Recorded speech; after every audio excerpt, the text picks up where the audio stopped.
साथ मेजोरिटी में रहते हुए भी बीजेपी से हार गए उड़ीसा में और टीएमसी से हार गए वेस्ट बंगाल में। कि अलग अलग स्टेट का अलग अलग टाइम में असेंबली इलेक्शन और जनरल इलेक्शन का एक अलग ही टाइम उन्होंने फिक्स किया। एमपी की इलेक्शन और स्टेट की इलेक्शन जो हैं इकट्ठी हों, इससे क्या फायदा होगा? लोकसभा इलेक्शन में तो फिर बीजेपी का अच्छा एक रिजल्ट होना चाहिए था ना वेस्ट बंगाल से। वोट नहीं आया बीजेपी को, ना ही उड़ीसा में ना ही वेस्ट बंगाल। पब्लिक के हिसाब से जो गवर्नमेंट होता है पब्लिक के हिसाब से ही होता है। उनको पता है कि हमें स्टेट में किसको चाहिए, उनको पता है हम नेशनली किसको रखेंगे। तो जो भी है ये टोटली डिपेंड करता है पब्लिक के ऊपर। 60,000 करोड़ रुपया जो है वो 2019 में एक्सपेंडिचर हुआ था इलेक्शंस का। सो ये काफ़ी महत्वपूर्ण पैसा जो है खर्चा गया। सो अब इससे आपका ये कहना है कि इलेक्शन के अंदर कम पैसा खर्च होगा, एफिशिएंसी होगी एडमिनिस्ट्रेशन की, और जैसे एक सिस्टम जो है वो ठीक हो जाएगा जिसके साथ के इलेक्शंस सेंटर और स्टेट्स में इकट्ठी हो जाएंगी और उससे बेनिफिट मिलेगा।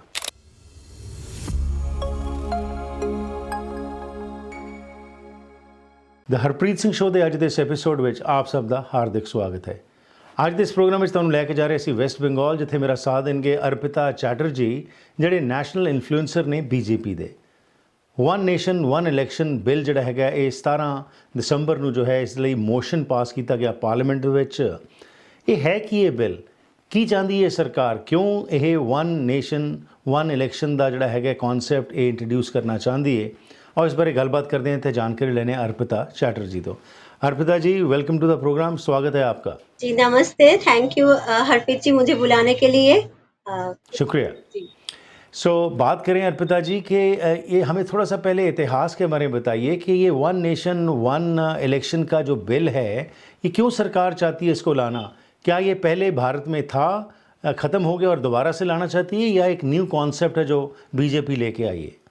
जी बिल्कुल भी एक न्यू कॉन्सेप्ट तो नहीं है, क्योंकि जब 1947 में आफ्टर इंडिपेंडेंस 4 जनरल इलेक्शन हो चुका था, जहाँ पे लोकसभा इलेक्शन और जो असेंबली इलेक्शन था, like general election and assembly election सब कुछ एक साथ ही होता था। तो 4 इलेक्शन मतलब अब 1951-52 से अब अगर देखोगे तो ये 67 तक ये सिलसिला चलता था, लाइक 1952 टू 1967। उसके बाद क्या हुआ, कांग्रेस ने तब सोचा, क्योंकि उन लोगों का ही गवर्नमेंट था इलेक्शन जनरल इलेक्शन में, सो सेंट्रल में वो लोग ही थे। तो उनको लगा, स्पेशली इंदिरा गांधी जी को, फॉर्मर प्राइम मिनिस्टर, कुछ इमरजेंसी के टाइम पे जो हम सबको पता है क्या हुआ था, तो तब जाके उनको लगा कि एक नया इलेक्शन सिस्टम भी होना चाहिए और फ्रेश एक इलेक्शन का उन्होंने सोचा। तब जाके ये कांग्रेस के द्वारा ये हुआ, लाइक ये डिफरेंशिएट कि असेंबली इलेक्शन और जो जनरल इलेक्शन ये अलग अलग टाइम में होना चाहिए। और ये भी नहीं कि सारे जो स्टेट है, लाइक अभी तो 28 स्टेट है इंडिया में, सो जो ऑल जो 28 स्टेट्स के एक साथ असेंबली इलेक्शन हम लोग नहीं देखते हैं, क्योंकि अलग उन्होंने किया, ये कांग्रेस के टाइम से चालू हुआ, इंदिरा गांधी जी ने किया कि अलग अलग स्टेट का अलग अलग टाइम में असेंबली इलेक्शन और जनरल इलेक्शन का एक अलग ही टाइम उन्होंने फिक्स किया। तो ये कांग्रेस के टाइम से शुरू हुआ था और अभी बीजेपी इसको दोबारा इंट्रोड्यूस करने के लिए ये लोग बीजेपी चाहते हैं। तो ये कोई न्यू कॉन्सेप्ट तो बिल्कुल नहीं है, कांग्रेस का था और अभी हम लोग देख रहे हैं कि कांग्रेस सबसे ज्यादा विरोध कर रहा है इस बिल का। तो इस बिल से क्यों आप चाहते हैं कि फेडरल यानी कि आपकी एमपी की इलेक्शन और स्टेट की इलेक्शन जो हैं इकट्ठी हों, इससे क्या फायदा होगा? देखिए हरप्रीत जी, इलेक्शन लाइक इंडिपेंडेंस के बाद से अगर हम लोग देखेंगे 400 से ज्यादा असेंबली इलेक्शन एंड ये जनरल इलेक्शंस इंडिया में ऑलरेडी हो चुका है। 400 से ज्यादा इसका नंबर है। और साल भर इलेक्शन एक होता है ना कि कुछ ना कुछ कहीं ना कहीं किसी ना किसी स्टेट में, 28 स्टेट है तो कहीं ना कहीं इलेक्शन चलता रहता है, जिसका एक अलग ही एक्सपेंडिचर बहुत ज्यादा होता है, बहुत ज्यादा। Like general election every 5 years और असेंबली इलेक्शन 28 स्टेट में पूरा साल भर चलता रहेगा।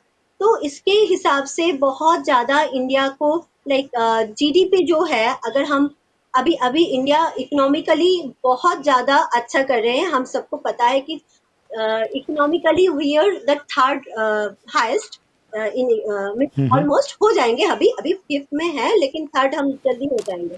तो जीडीपी का जो है, इस हिसाब से अगर हम एक साथ में इलेक्शन करेंगे, जीडीपी का बहुत अच्छा लाभ हो सकता है। 1.5 ऐसा कुछ परसेंटेज बढ़ जाएगा। मुझे एग्जैक्टली वो डेटा थोड़ा मुझे ये है, लेकिन शायद कुछ 1.5% ऐसा कुछ जीडीपी इंक्रीज होगा। तो ये एक है। और जो एक होता है ना कि पूरा साल भर अगर इलेक्शन चलता रहता है, तो पॉलिटिकल पार्टी जो जो स्टेट में है, लाइक वेस्ट बंगाल का अगर मैं बोलूंगी, तो टीएमसी वाले जो वेस्ट बंगाल में है, तो उन लोगों का क्या रहता है कि अगले इलेक्शन में हमें अच्छा करना है। अगले इलेक्शन के लिए उनका सोच ये सब रहता है। और जो अलायंसेस है, लाइक इंडी अलायंस, तो जोट के जो लोग हैं, अभी इस स्टेट में इलेक्शन तो वो लोग जा रहे हैं, फिर दूसरे स्टेट में इलेक्शन तो वो लोग जा रहे हैं। तो खुद का स्टेट का जो गवर्नमेंट का जो काम है, जो डेवलपमेंट का जो काम है, वो सब होता नहीं।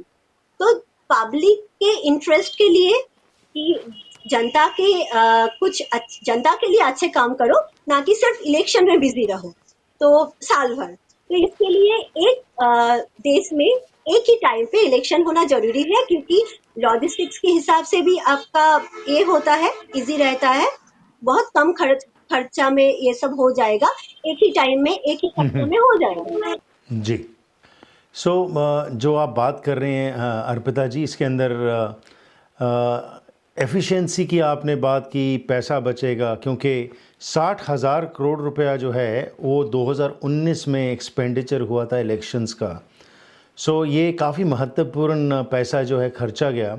सो अब इससे आपका ये कहना है कि इलेक्शन के अंदर कम पैसा खर्च होगा, एफिशिएंसी होगी एडमिनिस्ट्रेशन की, और जैसे एक सिस्टम जो है वो ठीक हो जाएगा जिसके साथ के इलेक्शंस सेंटर और स्टेट्स में इकट्ठी हो जाएंगी और उससे बेनिफिट मिलेगा। Definitely definitely. पर ऑपोजिशन का क्या कहना है कि इससे मिसयूज़ होगी सेंट्रल पावर की, उसके अलावा रीजनल पार्टीज जो हैं वो मार्जिनलाइज हो जाएंगी, उसके बारे में आप क्या कहते हैं? ये भी एक इम्पॉसिबल है, क्योंकि इसके लिए थोड़ा मुझे कुछ डेटाज आपको बताना होगा। लाइक 1957 में जब कांग्रेस का एक गवर्नमेंट था स्टेट जनरल इलेक्शन में सेंट्रल में वो लोग, जी। लेकिन केरल में तब, if I am not mistaking, Kerala में उस टाइम सीपीएम का गवर्नमेंट था। तो उसी जी। टाइम में देखो, जनरल इलेक्शन में कुछ एक अलग टीम है, मीन्स अलग पार्टी जो कांग्रेस थी, और वो लोग स्टेट असेंबली इलेक्शन में केरल में वो लोग हार गए थे। तो ये तो जी। आपका था। कुछ प्रेजेंट का हम लोग देखते हैं, अगर 2019 एंड 2024, 2014 एंड 2019 के बाद पहले कर लेते हैं। ओडिशा, जी। हम सबको पता है ना? 2014 और 19 में वहाँ पे इलेक्शन, जो जनरल इलेक्शन और जो असेंबली इलेक्शन कुछ साथ साथ हुआ था। तो वहाँ पे नरेंद्र मोदी जी का गवर्नमेंट, मतलब जो बीजेपी एंड उनका जो अलायंस है, सेंट्रल में वो लोग थे। और हमें पता है कि 2019 में बीजेपी विथ 303 सीट्स वो लोग मेजोरिटी में आए थे गवर्नमेंट में। तो इसका मतलब क्या था? तो बीजेपी का बहुत स्ट्रांग पोजीशन था 2019 में। लेकिन अगर आप देखोगे, उसी टाइम ओडिशा में असेंबली इलेक्शन के टाइम में वो बीजेपी से हार गए थे। बीजेपी असेंबली इलेक्शन में ओडिशा में जीत नहीं पाई थी। और इक्वली हम अगर वेस्ट बंगाल को भी देखेंगे, तो वेस्ट बंगाल में भी सेम कुछ ऐसा ही था। लाइक 17 लोकसभा सीट ही बीजेपी ने हासिल किया वेस्ट बंगाल से। तो मेजोरिटी में टीएमसी वेस्ट बंगाल में, उस टाइम भी टीएमसी ही वेस्ट बंगाल में गवर्नमेंट में थी। लोकसभा में भी जी। इतना वोट नहीं आया बीजेपी को, ना ही ओडिशा में, ना ही वेस्ट बंगाल में। तो दोनों प्लेसेस में अगर आप देखोगे, सेंट्रल में बीजेपी का गवर्नमेंट था, तो नेशनल लाइक वो होना चाहिए था ना कि नेशनल एजेंडा के हिसाब से अगर इलेक्शन होता स्टेट में, तो जी। ओडिशा में या फिर वेस्ट बंगाल में तो फिर बीजेपी को ही आना चाहिए था, राइट? जैसे हम्म। अपोजिशन बोल रहे हैं, तो उस हिसाब से तो यही होना राइट। था। लेकिन नहीं हुआ, क्योंकि 303 सीट्स के साथ मेजोरिटी में रहते हुए भी बीजेपी से हार गए उड़ीसा में और टीएमसी से हार गए वेस्ट बंगाल में। तो आप राइट। बताओ ये कैसे पॉसिबल है? तो इसका कुछ नहीं है, क्योंकि देखो जनता जनार्दन है, सब कुछ पता है। पब्लिक के हिसाब से ही जो गवर्नमेंट होता है, पब्लिक के हिसाब से ही होता है। उनको पता है कि हमें स्टेट में किसको चाहिए, उनको पता है हम नेशनली किसको रखेंगे। तो जो भी है ये टोटली डिपेंड करता है पब्लिक के ऊपर, जनता के ऊपर, वोटर्स के ऊपर।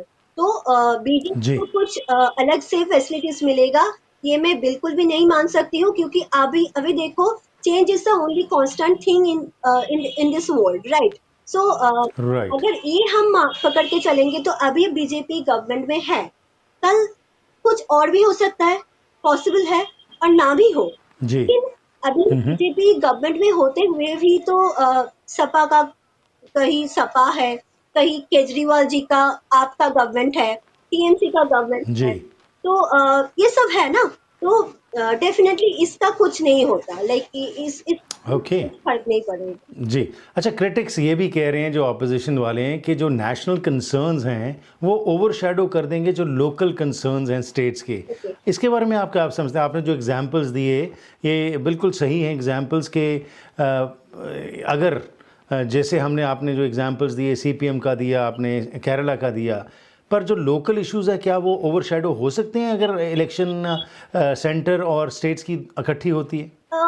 मैंने ऑलरेडी शायद आपको ये बात मैं बोल चुकी हूँ, क्योंकि नेशनल जी। जो इश्यूज है और जो लोकल इश्यूज है, ये डिफरेंट होता है। ये कभी जी। लाइक ये सेम नहीं हो सकता, क्योंकि नेशनल जो है पूरा एब्सोल्युटली। कंट्री का है, वो टोटल एक। बिल्कुल। सो वही सवाल है कि क्रिटिक्स ये कह रहे हैं कि नेशनल जो इश्यूज होंगे वो भारू पड़ जाएंगे ऑन स्टेट इश्यूज। अच्छा, ठीक है, अगर यही होता तो ये तो पहले भी हो सकता है, राइट? क्योंकि देखो, जी। जैसे मैंने आपको बताया कि बीजेपी अभी मेजोरिटी में है, और 15 इयर्स ऑलमोस्ट, लाइक 10 इयर्स उनका कंप्लीट हो गया कंसेक्यूटिवली, और अभी और 4 साल उनका गवर्नमेंट रहेगा। लेकिन अभी जी। लोकसभा इलेक्शन हाल ही में हुआ है, कुछ ही महीना हुआ है। तो लोकसभा इलेक्शन में अगर हम देखेंगे, वेस्ट बंगाल, मैं वेस्ट बंगाल से हूँ, तो मैं मुझे पता है वेस्ट बंगाल का जो लोकल इश्यूज है, तो उनके हिसाब जी। से नेशनल का, अगर नेशनल इश्यूज का इफेक्ट अगर लोकल इश्यूज में होता, तो लोकसभा इलेक्शन में तो फिर बीजेपी का अच्छा एक रिजल्ट होना चाहिए था ना वो वेस्ट बंगाल से। लेकिन अब राइट। देखोगे जो 2019 में जो रिजल्ट था बीजेपी का वेस्ट बंगाल में, हम्म। उससे भी कम वोट और उससे भी कम सीट बीजेपी को दिस टाइम वेस्ट बंगाल से मिला है। तो अगर ओके। नेशनली जो एजेंडाज होता है, नेशनल जो इश्यूज जो होते हैं, तो उसका इफेक्ट अगर होना चाहिए था, तो वो क्यों नहीं हुआ? राइट। सो बेसिकली आपका कहना है कि लोकल इश्यूज वैसे ही प्रेवलेंट रहेंगे और उनकी इम्पोर्टेंस वैसे ही रहेगी चाहे इलेक्शंस अलग हों या जो अब ये कॉन्सेप्ट है वन नेशन वन इलेक्शन का उसके तहत हों। बिल्कुल, क्योंकि जनता को पता है उनको क्या चाहिए। यहाँ पे हाल में अभी जो हालत है, तो उस हिसाब से अगर आप देखोगे, शायद अगले 5 साल में कुछ चेंजेस हो सकता है, क्योंकि अभी टीएमसी को लेके जो कॉमन जो पीपल है, उन लोगों में काफी फ्रस्ट्रेशन है, क्योंकि ना ही कुछ जॉब के लिए कुछ है नहीं, कोई डेवलपमेंट कुछ है जी। नहीं, इंडस्ट्रीज है नहीं। तो शायद कोई चेंजेस होगा, तो अगर होगा तो फिर वो लोकल लोकल जो प्रॉब्लम है उसके लिए होगा, क्योंकि वेस्ट बंगाल जी। में है नहीं, कुछ एसएससी नहीं होता, कोई एम्प्लॉयमेंट नहीं है, या फिर अगर आप देखो कुछ डेवलपमेंटल कुछ नहीं होता, कोई इंडस्ट्री नहीं है। तो इस सब के लिए अगर कुछ चेंज होगा तो ये लोकल मुद्दे पे नजर रख के पब्लिक करेंगे। इसके लिए नेशनल ठीक। कुछ वो अलग, वो कम्प्लीटली अलग कुछ होता है, इफेक्ट जी। नहीं होगा। उसके साथ अर्पिता जी 17 दिसंबर को कहा जा रहा है कि ये amending the constitution of India, जो बिल था कॉन्स्टिट्यूशन 129th अमेंडमेंट बिल 2024, इसका बिल पार्लियामेंट में लाया गया। पर असल में तो वो मोशन था, क्योंकि इस बिल को पास करने के लिए 2/3 मेजॉरिटी की ज़रूरत है, जबकि ये जो है इसके हक में 269 एमपीज़ ने वोट डाला और 198 ने इसके अगेंस्ट डाला। सो मोशन लाया गया कि हम ये पेश करते हैं कॉन्स्टिट्यूशनल 129th अमेंडमेंट बिल, और उसके बाद फाइनली जो है, जो अमेंड करना है कॉन्स्टिट्यूशन ऑफ इंडिया, इसके लिए एक स्पेशल मेजॉरिटी की ज़रूरत होती है। जैसे मैंने कहा कि 2/3 मेंबर्स जो हैं उनको वोट करना पड़ेगा इसके फेवर में।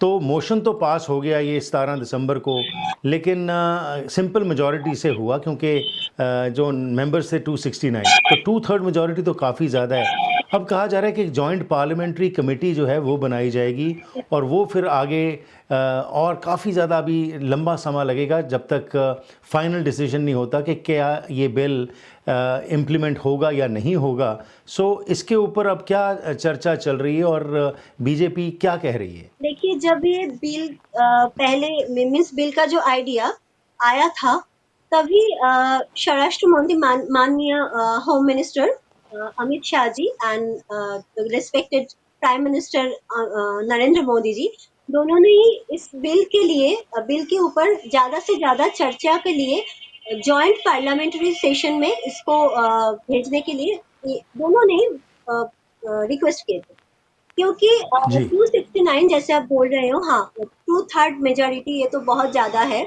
और 269 जी अभी मिला है, तो मोशन ये पास हुआ, और शायद इसको इस बिल को लाने में और इस बिल को ये होने में, एक्टिव होने में मे बी ये 2034 तक लग सकता है। लाइक अभी हम 2024 2025 तो आने वाला है, सो 29 में जी जनरल इलेक्शन है, तो उसमें भी शायद ये बिल लागू ना हो।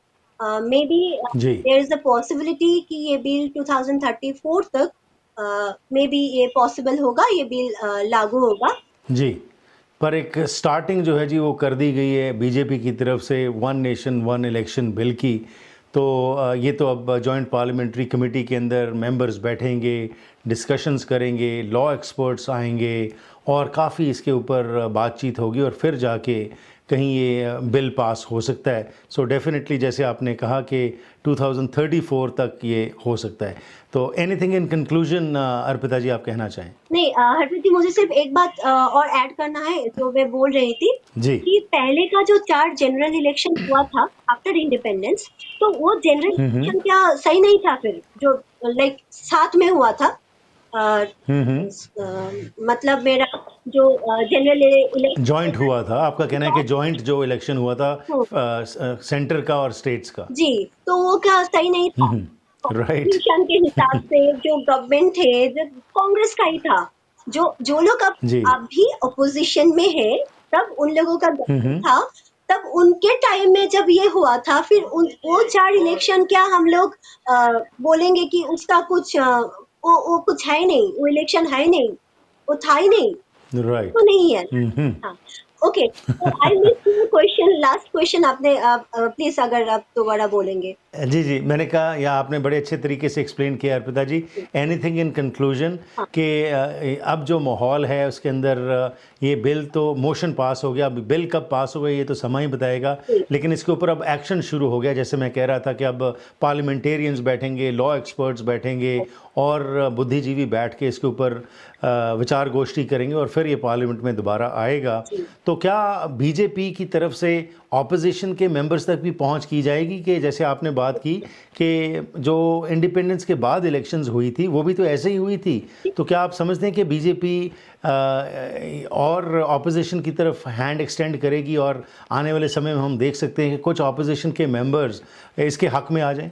शायद होना तो चाहिए, लाइक हम तो आशा करेंगे ऐसे ही हो, क्योंकि देखो, जो नेशन के लिए नेशन डेवलपमेंट के लिए जो अच्छा रहेगा, तो उसमें ना कौन गवर्नमेंट में है, कौन ऑपोजिशन में है, ये देखना नहीं चाहिए। अगर बीजेपी जी ही ऑपोजिशन में रहती थी अभी, तो मैं दावे के साथ बोल सकती हूँ कि जो बीजेपी का जो जैसे मैंने देखा है, जो लीडरशिप है, जो भी है, उन लोगों का फर्स्ट प्रायोरिटी है कंट्री, नेशन। तो अगर नेशन के लिए जो अच्छा है, उसमें तो क्या ही ऑपोजिशन, क्या ही रूलिंग पार्टी, सबको साथ मिलके ही नेशन को आगे बढ़ाना चाहिए, ऐसा मेरा तो मानना है। और मुझे लगता है कि शायद ये आगे जाके जो ऑपोजिशंस वाले हैं वो भी समझेंगे, और शायद ये जो 298 का जो वोटिंग है, उससे ज्यादा वोटिंग और 2/3 का मेजोरिटी मिल ही जाएगा इस बिल को। तो ऐसा तो जी वी कैन ओनली होप। जी, तो आपका बहुत बहुत धन्यवाद समय निकाल के हमारे साथ बात करने के लिए। Thank you for your time. बहुत अच्छा लगा आपसे बात करके, thank you so much. Thank you. ਸੋ ਇਹ ਸਨ ਜੀ ਅਰਪਿਤਾ ਚੈਟਰਜੀ, ਸਾਡੇ ਮਹਿਮਾਨ ਵੈਸਟ ਬੰਗਾਲ ਤੋਂ, ਜਿਹੜੇ ਨੈਸ਼ਨਲ ਇਨਫਲੂਐਂਸਰ ਹੈਗੇ ਨੇ ਬੀਜੇਪੀ ਦੇ, ਤੇ ਇਹਨਾਂ ਨੇ ਦੱਸਿਆ ਕਿ ਕਿਉਂ ਬੀਜੇਪੀ ਚਾਹੁੰਦੀ ਹੈਗੀ ਹੈ ਵਨ ਨੇਸ਼ਨ ਵਨ ਇਲੈਕਸ਼ਨ, ਜਿਸ ਨਾਲ ਕਿ ਪੂਰੇ ਦੇਸ਼ ਦੀ ਤਰੱਕੀ ਹੋ ਸਕਦੀ ਹੈ, ਪੈਸੇ ਬਚ ਸਕਦੇ ਨੇ, ਜਿਹੜੇ ਇਲੈਕਸ਼ਨ ਐਕਸਪੈਂਸਿਸ ਹੁੰਦੇ ਨੇ, ਐਡਮਿਨਿਸਟ੍ਰੇਟਿਵ ਐਫੀਸ਼ੀਐਂਸੀ ਆ ਸਕਦੀ ਹੈ ਤੇ ਦੇਸ਼ ਦੀ ਤਰੱਕੀ ਜ਼ਿਆਦਾ ਹੋ ਸਕਦੀ ਹੈ। ਪ੍ਰੋਗਰਾਮ ਦੀ ਇਸ ਹਿੱਸੇ ਦੀ ਕਰਦੇ ਹਾਂ ਜੀ ਇੱਥੇ ਹੀ ਸਮਾਪਤੀ। ਤੁਹਾਡਾ ਮੇਰਾ ਸਾਥ ਜੋ ਹੈ ਕਰਦਾ ਜੀ, ਉਸ ਵਿੱਚ ਅਸੀਂ ਵੱਖਰੇ ਵੱਖਰੇ ਮੁੱਦਿਆਂ 'ਤੇ ਸਾਂਝ ਪਾਇਆ ਕਰਨੇ ਆ। ਮੇਰੇ ਨਾਲ ਤੁਸੀਂ ਗੱਲਬਾਤ ਕਰਨੀ ਹੋਏ ਤਾਂ 604 603 7555 604 603 7555 ਤੇ ਫੋਨ ਕਰ ਸਕਦੇ ਹੋ WhatsApp ਰਾਹੀਂ, ਜਾਂ ਤੁਸੀਂ ਮੈਨੂੰ ਈਮੇਲ ਕਰੋ harpreetsingh@gmail.com। ਇੱਥੇ ਲੈਣਾ ਆ ਗਿਆ, ਫਿਰ ਮੁਲਾਕਾਤ ਕਰਾਂਗੇ। Have a wonderful day.